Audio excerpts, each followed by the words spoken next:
The Light, written by Matt Stanton. I just got the light, Brett acknowledged with a nod to the general manager in the back of the club. He kicked back one more shot of tequila, which an audience member in the front row had bought him after a friendly battle of crowd work. Brett had warmed up in the green room with 4 PBRs, his go-to drink when he was in this part of the country. This was his 3rd shot of Patron. Shot number 1 came 40 minutes earlier during his opening joke.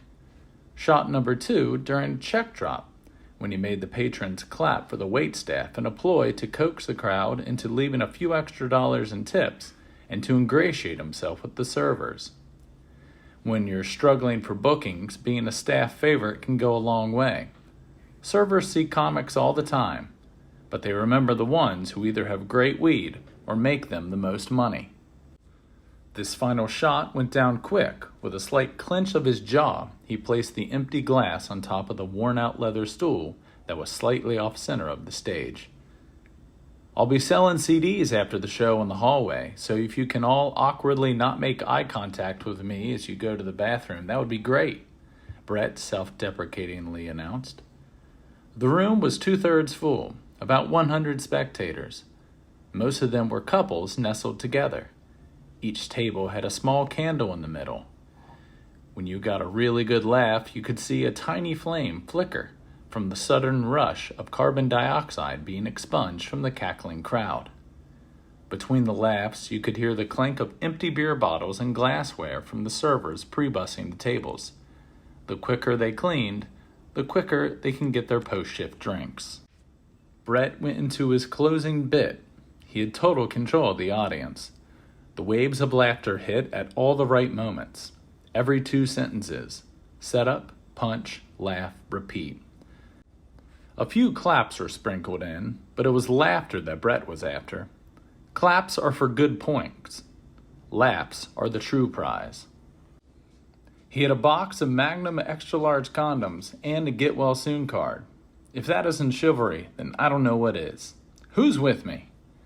With the perfect callback, Brett received one last roar of laughter. He waved to the crowd. "That's my time, thank you."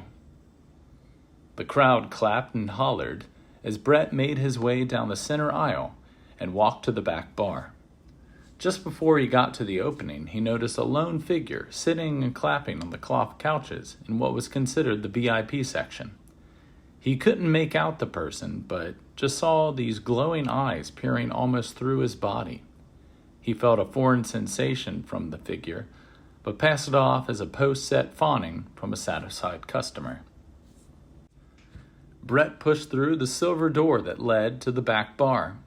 The cook and dishwasher passed on his left as they headed to clean the showroom floor for the night.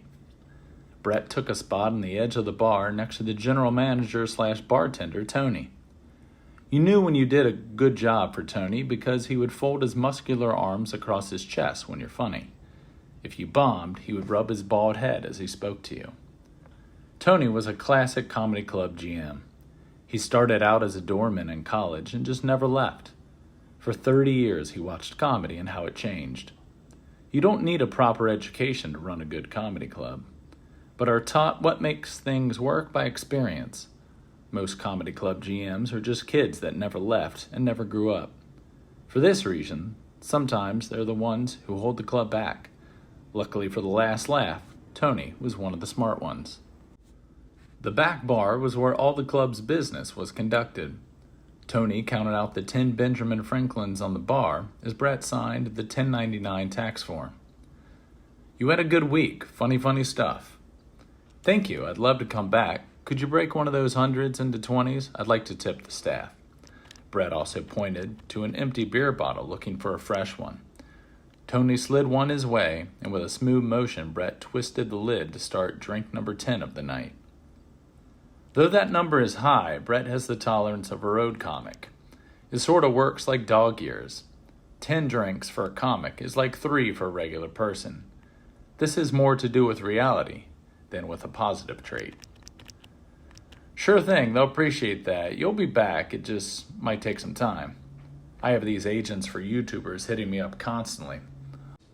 All their acts are shit, but for some reason they sell tickets.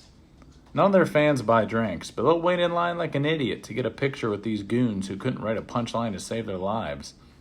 You could tell the disgust in Tony's voice. He took no pride in booking these acts, but he knew the importance of keeping the club's doors open. Once a month, I need to bankroll the numbers so I can keep bringing real comics like you back. It used to be easy. Book a guy who did Letterman once a month, a Howard Stern comic once a month, and up-and-coming road dogs the rest. Now crowds just want to stay at home, unless it's some jackass who reacts to dance videos or tries to roast another YouTuber who can't cook pasta. Brett knew this all too well.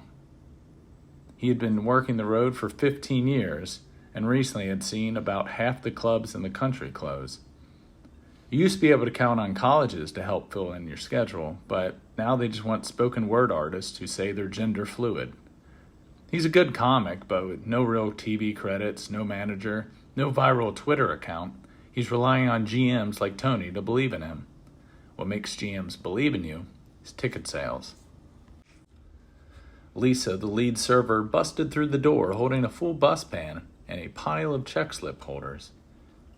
Her blonde dreadlocks were sitting high in her head, and her arms were toned well beyond what one would expect from a woman in their mid-50s.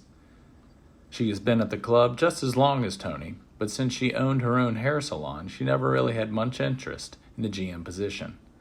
That doesn't mean she wasn't important. She practically booked the club just as much as Tony. As she dropped the glassware in the dish tank area, Brett extended his right arm out to give her a 20. "Aw, how sweet of you, honey. Tony, we need to bring this kid back.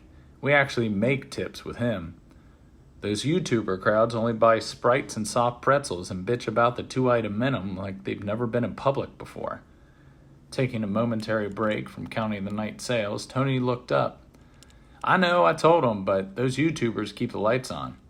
"They keep your lights on. They don't do shit for me," Lisa cracked back with spice in her tone.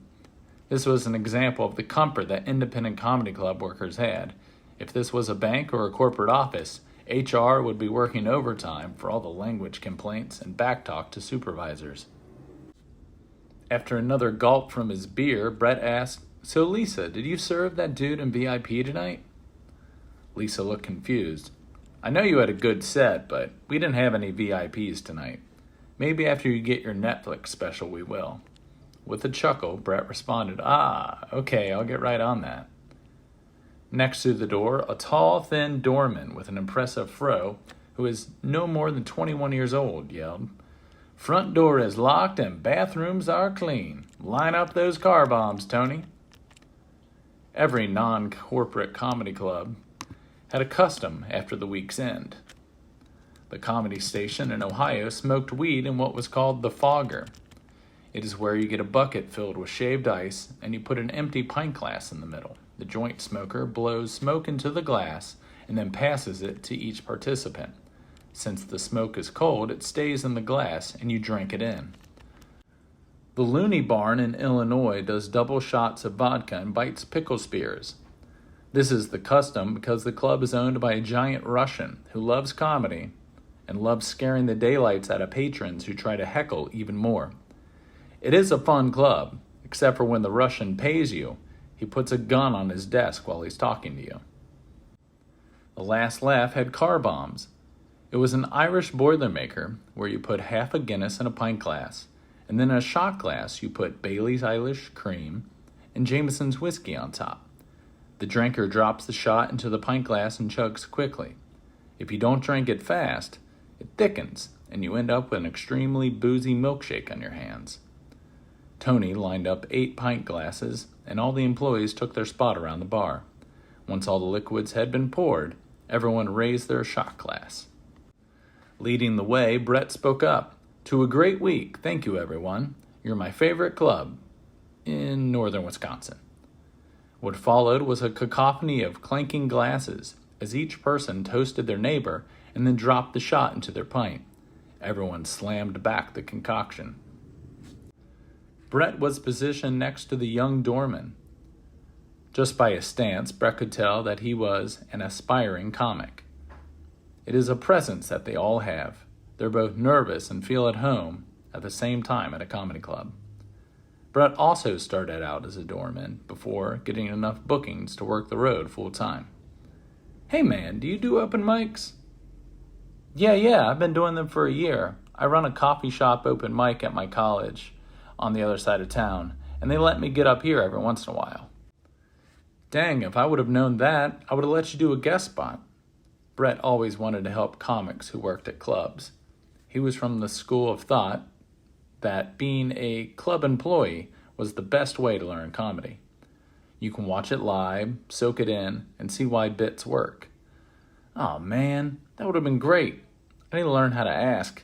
I'm Philly from Pittsburgh." "Oh, okay, I get it. Is that your stage name?" Brett asked as he reciprocated Philly's fist bump. It's my TikTok handle." As Brett's eyes rose up his forehead, "Man, that makes me feel like a geezer." With a grin that filled his entire face, Philly pulled a joint from his pocket. "Do you want to go smoke?" "Nah, thanks, man. Drinking's my thing. How's that TikTok working out for you?" "I'm just grinding. I put up 3 videos this week. 2 didn't do anything, and 1 got about 5K views." Brett looked with a tiny smirk. "Grinding? I don't know how much grinding there is in editing videos. You should be hitting the road, even if it's just open mics. Travels does wonders for your comedy." "Okay, have you ever done an open mic for 5,000 people in a day? Most open mics are dead. I get so much more reaction online. I'm not going to waste my time driving to Skokie for nothing." Brett tried to give a friendly smile and a hard eye roll simultaneously. "To get good at comedy, you have to do comedy." He strongly emphasized the do comedy portion. "It takes years of hitting the road, but you just have to go after it and it'll pay off." "Man, I don't want to be mean. I give you your props. I think you're hella funny, but how long have you been doing the road?" Brett, with a bit of a badge of honor, replied, 15 years. Taking a deep breath as he was concerned that his next words might sting, Philly answered, "That's cool and all, but these YouTube comics I hear all of you rip on tend to be a couple years in, and they sure as hell ain't making only $1,000 for 5 shows." Brett fought back the urge to roast this kid for the audacity to tell him how comedy worked. Unfortunately, the kid wasn't completely wrong. Brett had hit the road hard for so long, and this is all he had to show for it. He had slept in his car, on comedy club floors, donated plasma to get gas money for the next gig, on many occasions paid for groceries with coins that collected in his cup holder. Even as a headliner from the outside, could say his career was a failure. "You're still hilarious, man. Thank you for the advice. I have to go take the trash out and spark this." Philly walked past the dish tank and grabbed the cart, which had all the night's garbage bags. He opened the back door and a huge gust of air blew through. Apparently, the Wisconsin winter weather had turned for the worse during the show. The ground was completely covered with snow, and the flakes were still falling. "Oh boy. All right, everybody, drink up," Tony shouted. "It got bad out there. I don't need any of you calling me because you got stuck in a ditch." "Come on, everybody, it's just a little snow. You can crash at the condo with me. The night doesn't have to stop now," Brett pleaded to the crew. One of his favorite parts of the weekend was celebrating afterwards with the staff. Late night drinking, maybe a little bit of weed, but never any sex. The quickest way to get yourself on the club's banned list is sleeping with the staff, though some comics will try anyway. "Sorry, Brett, we'll just go even harder when you come back next time," Lisa said as she was putting the remaining rocks glasses in the dish tank. "Brett, you can have a few more. Just shut the door when you leave. I know you can't get into too much trouble by yourself. Send me those avails in a few months and we'll get you on the books." Tony gave him a quick hug as he was putting on his last laugh hoodie. The remaining staff all took their turns saying their goodbyes. Philly was the last to leave.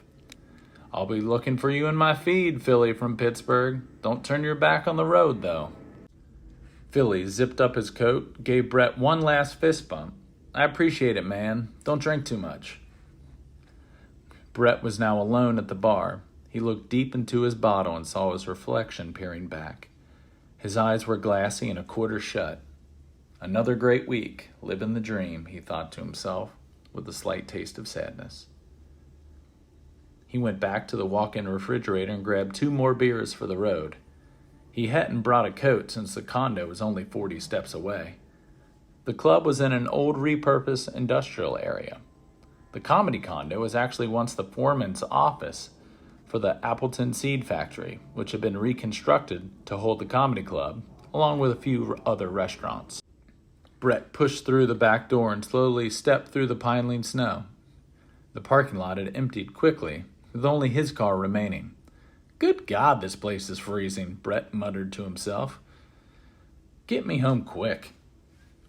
Brett had made the 40 frozen steps across the parking lot and started his way up the staircase to the condo. The snow had accumulated enough that he had to slide his shoe on each step to make sure where it was. He tried putting his hand on the railing, but the metal was so cold it felt like it would give his palm frostbite. He didn't think of bringing gloves with him on this trip either. 14 slippery stairs in all he navigated to get to the top, where a small metal patio would lead him into the warmth of the condo. He reached into his pocket and found nothing where he expected keys. "Shit. I left them in the club." Brett slowly turned, and through the falling snow, he saw the back door of the club was open. A figure was standing there in the doorway. Hey, don't close yet. I forgot the keys," Brett shouted towards what he assumed was Philly. Perhaps he had forgot something too. After all, he was a stoner. The figure was motionless, staring right at Brett.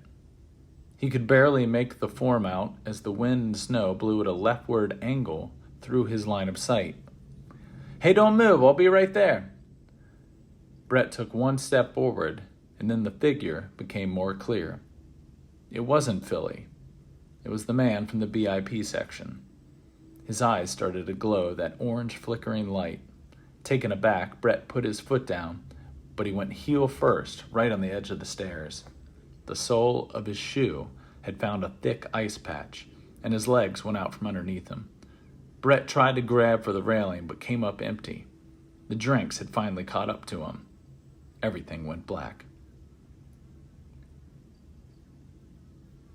Part 2.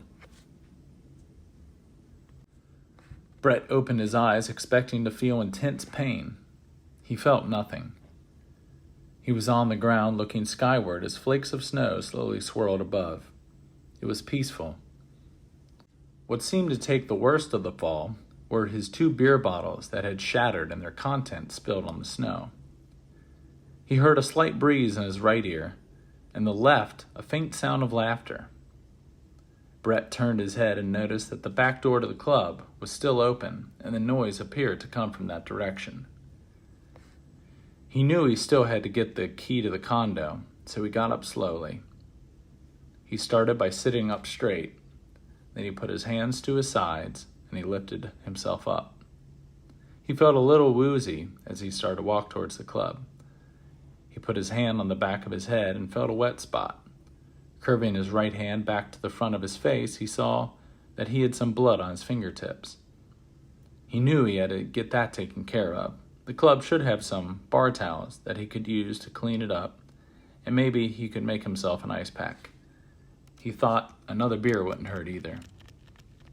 Brett lumbered to the back door of the club and had a quick shot of adrenaline when he thought, wait a minute, is that guy going to be in the club? Am I walking into a trap?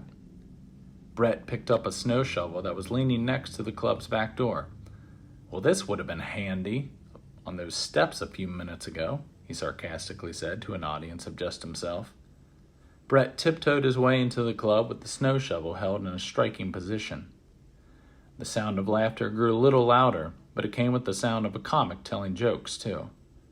Brett entered the showroom floor and saw that the projection screen had come down and was playing a recorded set from tonight's show.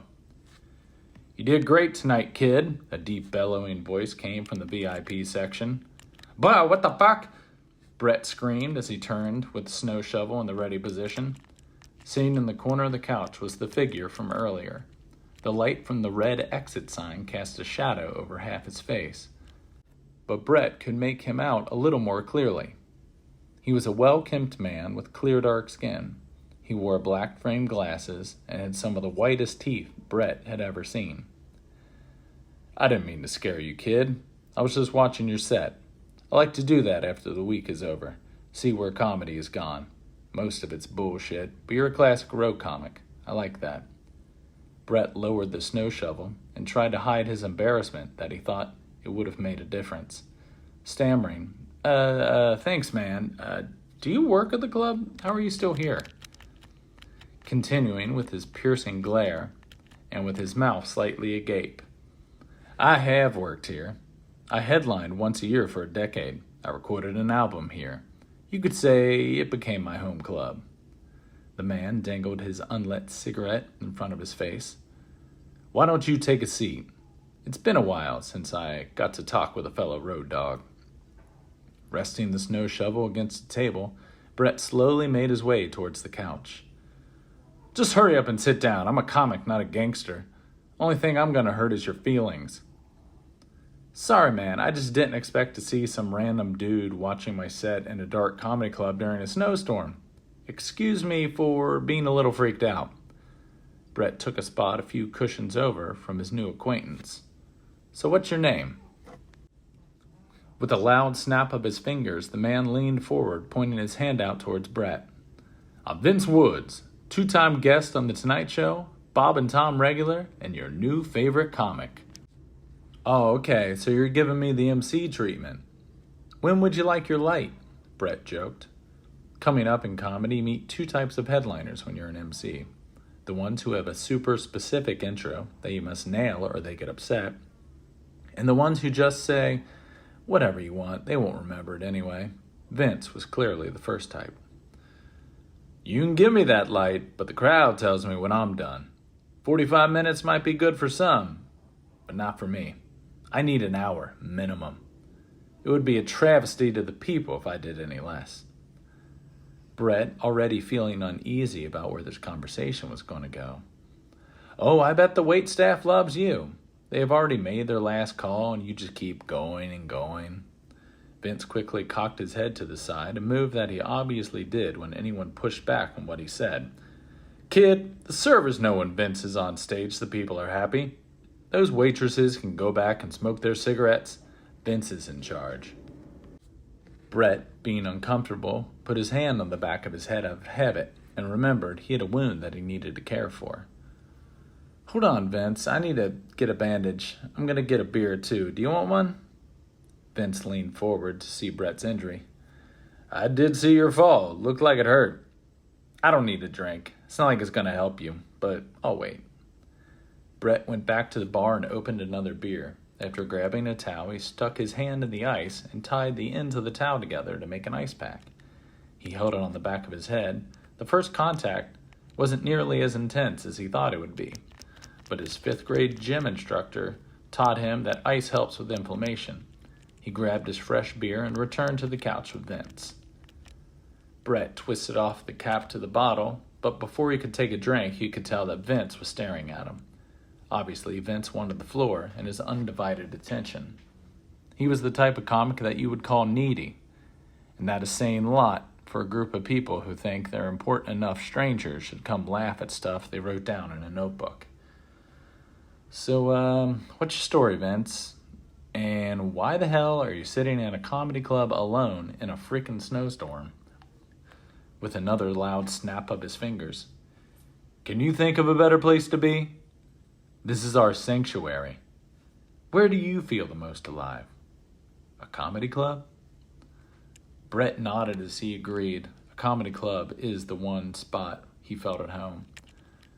No matter what is going on in his life, money trouble, a bad breakup with a girlfriend, all that pain and stress just melts away once he got on stage. This club did so much for me. I would come here and do all my most important work. I recorded my tape that got me on The Tonight Show right here. You should have recorded tonight. That tape would have got you booked everywhere. Tape? What are you, like 100? No one looks at tapes anymore. You put that set on your website. Brett mockingly tried to educate his elder comrade. I don't know what you're talking about. You have to make that 5-minute tape. Get on TV, then you are gold, kid. I was cooking on stage all across the country for 5 years.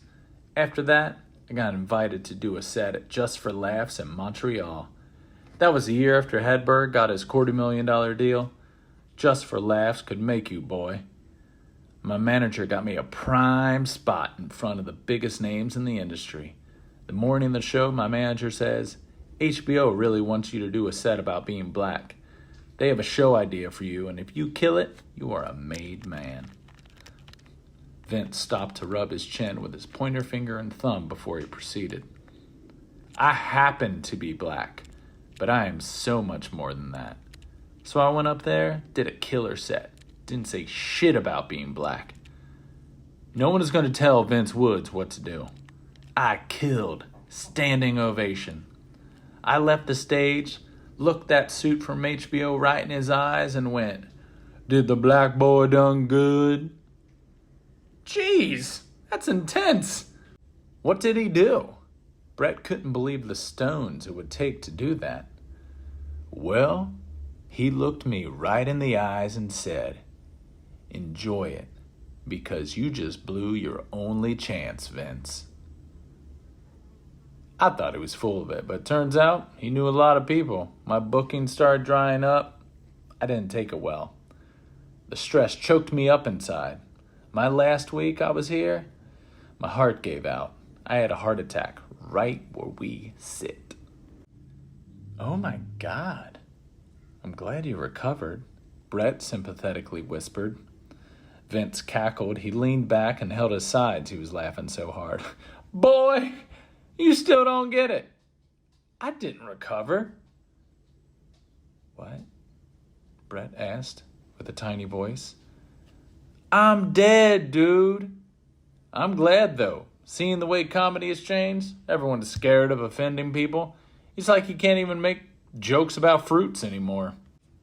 With shock in his voice, I'm supposed to believe I'm talking to a homophobic ghost right now? Brett knew he had to be dreaming. He's had crazy drunk dreams before, but this was the most intense he could remember. Trying to recollect his thoughts, Brett started acknowledging his flaws. Whatever, I get it. I need to lay off the booze. This is clearly a bad dream. My subconscious is pointing out that I was a bit of a dick to Philly. I'm stuck in my ways. Just because I came up in comedy a certain way doesn't mean everyone else has to. Things change. I shouldn't have been so dismissive of Philly. I'm hearing the way you're talking now, and it just sounds like a dinosaur is afraid to grow. People are making it off TikTok, so maybe you don't need to be a road dog as much as I was. You're over here complaining about not being able to use hacky language. If you can't think of a joke using old-timey stereotypes, then you're the problem, not modern comics. Vince glared. Spoken like a real fruit. Brett couldn't help but laugh as he knew his point was made, but Vince was too self-assured to outright say it. All right, I think it's time I wake up now. I'll cut back on the drinking and let the new jokers find their own path. How do I do that, Vince? Brett nervously looked over, with the hope of a solution would come.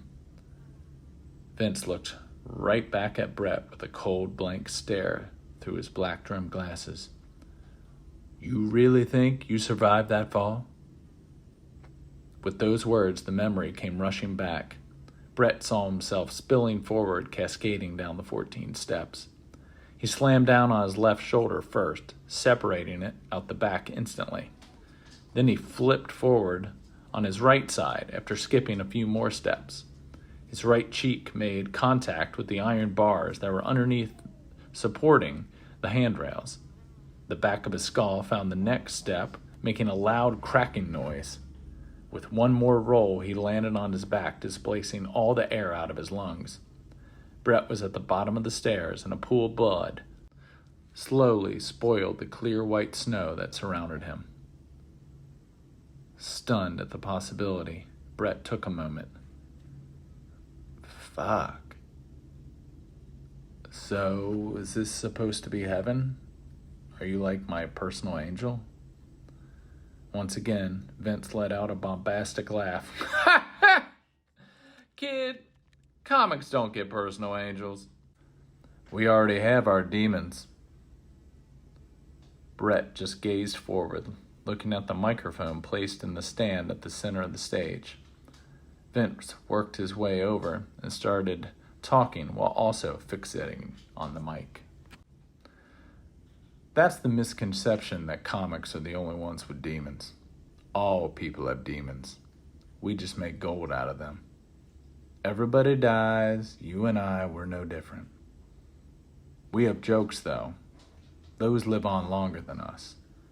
You know, those audience members take our lines, use them on their friends, their co-workers, that piece of ass they're trying to get. That's our purpose.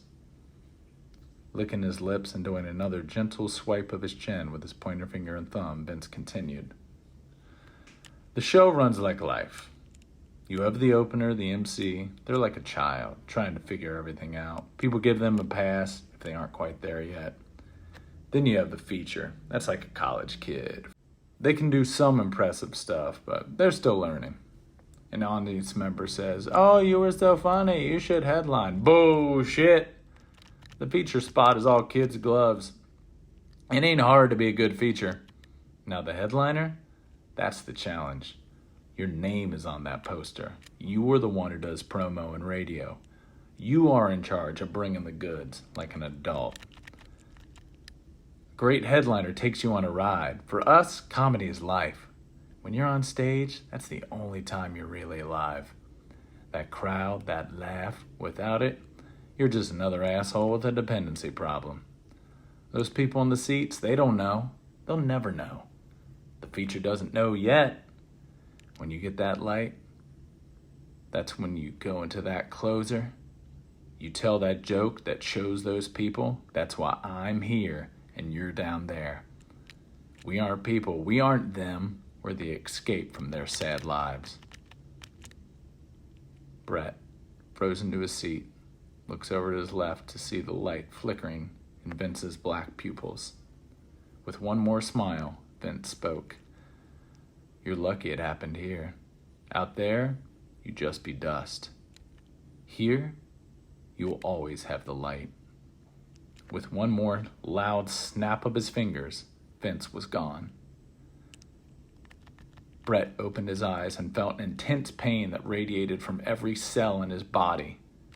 Knelt over him was a red-haired woman in a navy blue uniform. In her left hand, she held a thin, silver flashlight that she flashed to check the reaction of Brett's pupils.